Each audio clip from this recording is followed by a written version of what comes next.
Alam nyo ba that social media platforms have billions of active users every single day? Kagaya mo, nanonood ka dito sa TikTok ko, pagkatapos titigil ka kasi syempre nakita mo, ay, parang okay yung ano nun, ginagawa nun na nagtatrabaho sa bahay lang.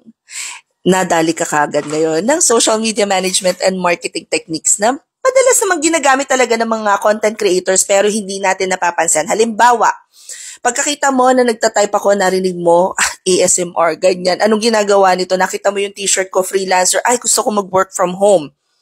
Guys, keep in mind that everything that you see on social media are actually part of yung role, yung ginagawa ng mga social media managers. So kung ikaw nakakagawa ka ng mga TikTok videos that gets hundreds of thousands of likes or views, ganyan. Ibig sabihin, you have this thing about marketing na hindi mo palang na-discover. This is something that I should have known long time ago, that I have this talent to get people's attention on parang alam mo yung kaya ko kayong patigilin sa pag-i-scroll. Mga ganung bagay. Anyway, I'm just doing client work right now. And then sabi ko, teka, magsagot ako ng mga comments dito sa TikTok. Sabi dito, sana, SMM din sana mi. Social media management and marketing ang ibig sabihin ng SMM. So, SMM could mean social media management or social media marketing. Ang difference lang nung dalawa is, are you there to just assist sa paggawa ng mga posts, assets, respond to comments, engage, or maggagawa ka na ba ng strategy para sa client mo, which leads to marketing. A lot of businesses, after the pandemic happened, are now discovering the potential of gaining more and more, nakita ko yung aso ko sa likod, gaining more and more customers through social media platforms. And because of that, naghahanap na sila ngayon ng hindi man may experience but somebody na pwede silang tulungan sa kanilang social media marketing efforts. So you can either help them with engagement, you can help them build strategies, you can help create assets, you can help with branding. Ang daming pwedeng gawin ng SMM na madalas ginagawa na natin sa ating sariling social media accounts or para sa ating schoolwork or para sa ating corporate work.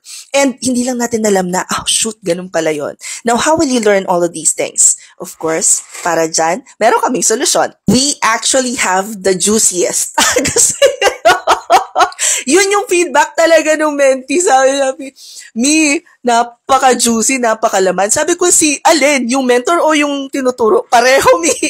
Kaya simula nun, ang tawag na namin kay Adina is juiciest. Pinakang malaman na social media management and marketing class. 999 pesos lang siya at pagkatapos may 2 weeks internship ka pa. So, the next class is on OMG. Ngayon ko lang nakita to. Okay, ipopost ko na kagad itong mga videos na to na para sa Saturday class. So, the next class is this coming Saturday and Sunday. So, 2 araw yung klase nito, 12 till 4 p.m. And after nung 2 live classes ninyo, since level 3 to, you guys will also have 2 weeks of internship. And during the course of this internship, may mga palitan ng coaching points, coaching notes, touch-base meeting with Edina.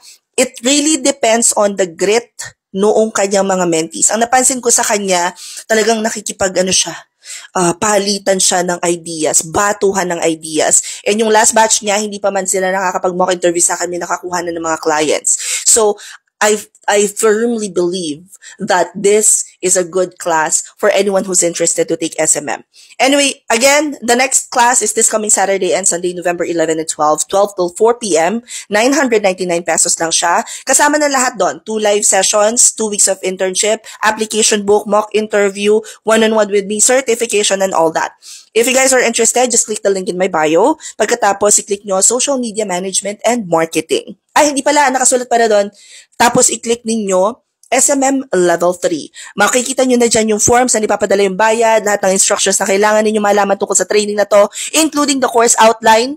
Pag naisabit nyo yan, we will then send you over a calendar invite for the upcoming class. At pagkatapos, tuloy-tuloy na yan. Tuloy-tuloy na ang ligaya. So, hope this helps. Comment any questions you guys have about working from home. Follow for more work from home chismis and I'll see you at the classroom. Bye!